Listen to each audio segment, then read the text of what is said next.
ಬರ್ತೀರೋ ಸುದ್ದಿ ಕೇಳಿ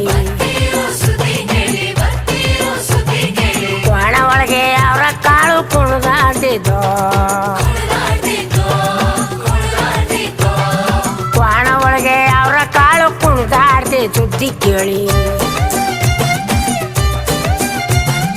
ಬಾಗ್ಲಲ್ಲಿರೋ ಬದನೆಕಾಯಿ ಬುಕ್ ನೋಡ್ತಿದ್ದೋ